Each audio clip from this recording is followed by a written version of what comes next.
May I now request Ms. Naghma to speak a few words. Thank you, Shobita. Thank you, Anas. And thank you, everyone, for joining us here.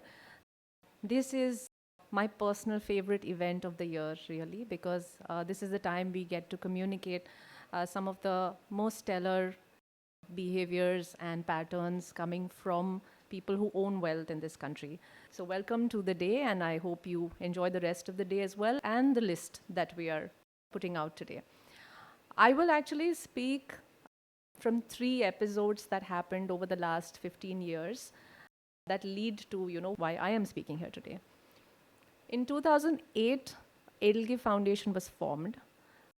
Young wealth owners at that time, Rashesh and Vidya, were there. And at that time, they created EdelGive, not for CSR platform, not for strategic philanthropy giving, no lofty ideas, because CSR philanthropy was not really spoken about. And at that time, the mandate of the foundation was bridge the gap between for-profit and non-profit.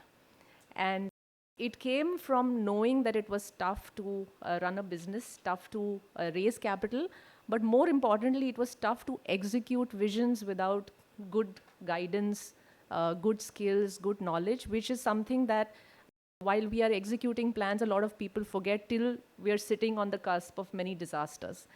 So EdelGive was really created there, and I walked in 3 years later.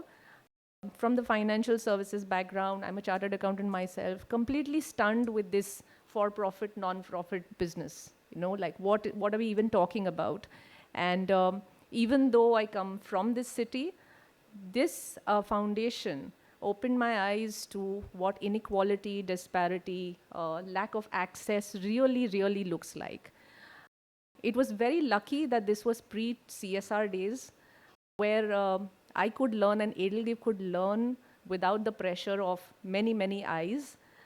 We were giving 10 grants across the country to different issues, to young issues, and we learned the difference between giving in Calcutta and giving in Alwar, the difference between how one needs to give basis social contexts, why some things work, why some things don't work. So we really come from the pre-CSR days where it was not important to say what we are doing, but it was important to do. That was episode 1. As we entered, because the DNA was financial services, process, structure, the foundation was this little tiny entity, but the back end was, like an MNC.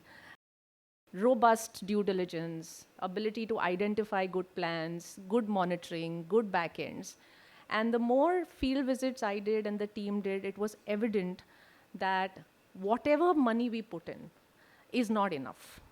Because issues, whether it's education, like we will fund a school, we will fund it for 3 years. What about the children who are walking in after that? What about the children who've completed 3 years? Who looks at them? How do we even talk about sustainability? So it was very clear that this whole space of development, it needs a better choreographed dance, if I may use that analogy, where, one hand leaves and the other hand holds. And somewhere, philanthropy as an industry or as a sector needs a lot of gap filling in terms of how we spot good ideas, how we fund good ideas, and how we see. It was also clear that this is not going to be done by only an EdelGive. It will not be done also only by, even if it's a Tata Trust or even if it's the government of India. The government, of course, has the wherewithal to do everything, but it needs civil participation. So there is a lot to be said for civil participation and a lot to be said for wealth contribution. So that was a big, big, big aha moment. The second penny dropped when I realized that good people give with good intentions, but they have no access to information. The fact is, people of wealth have a certain vantage point, but philanthropy, to be able to be very, very powerful, will need development sector to be able to provide some information so that they can make decisions. Just like they make good business decisions, they need to make good philanthropy decisions. For example, today we are very, very excited that there are 203 entrants in Hurun philanthropy list, and I know how hard the Hurun team has worked for it, how hard the EdelGive team has worked for it.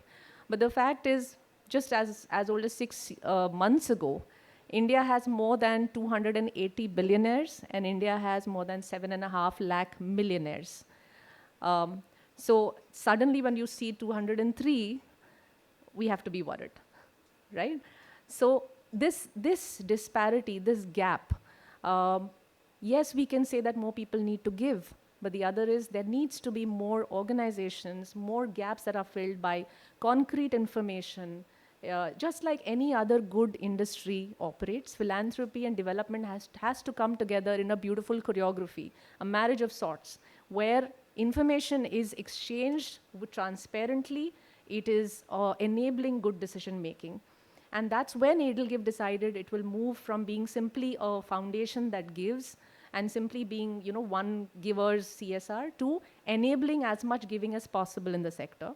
And we moved to becoming philanthropy asset managers and advisors, particularly focusing on philanthropy as an asset, because really, the people of wealth have this golden power that they have, which is wealth can be used beautifully to bridge some gaps. So philanthropy needs to be looked at as such. So our entire endeavor is doing that. And that was our second big moment. And the third really is 6 years ago when Anas and his team came to our office. EdelGive, because we had also seen depravity, we had seen how philanthropists need to, we used to believe that every dollar, every rupee has to go into programming. There's too much need there, so we should not be wasting it on sponsorships and things that are not directly linked to philanthropy. When we had our first discussion, I remember there were 30 people on the list. It blew my mind, and somewhere we decided that no, this partnership is worth trying for, because what we can do is, in an environment where everybody is saying your left hand gives and your right hand shouldn't know, or it is not humble to give, we were looking to create an environment where it is cool to give. Givers are role models. They are trendy. They are leading the way in positive behavior, especially as India moves into a zone where wealth transfer is going to happen as never before. The young need to start giving. We don't have to get into our 80s to start being philanthropists. And good people like Mr. Tata, like Mr. Birla, like so many families who've joined the Hurun list, become those role models. And with that belief, we partnered with Hurun. The big lure for us was that the process was transparent. The process was beyond any questioning, and it was declared. The math was out there. No influence could be made because everyone could see what was happening. And the journey has been rewarding, to say the least. Each year we see new groups come in, new businesses, new individuals come in with their pet projects and inspiring more. What the Kamats have done for environment, what Rohini has done and Nandan has done for ecosystems is remarkable. I'm just kind of naming a few here. And so this part of our work, which is advocacy and funder influence, is something that we find a huge amount of value with Hurun. And today, as we discuss the list, as you see more information in it, feel free to ask more questions, because that is the purpose of the list. We hope Anas has under-targeted us, honestly. I'm looking for this list to go beyond 1,000 so that we worry about what to do with so many names. That will be a good day for India, because that's when we know there's so many people out there who are not only giving, but who are owning their giving and who are proud to wear that badge and not embarrassed or shy because it becomes cool to give. So thank you very much and enjoy the rest of the day.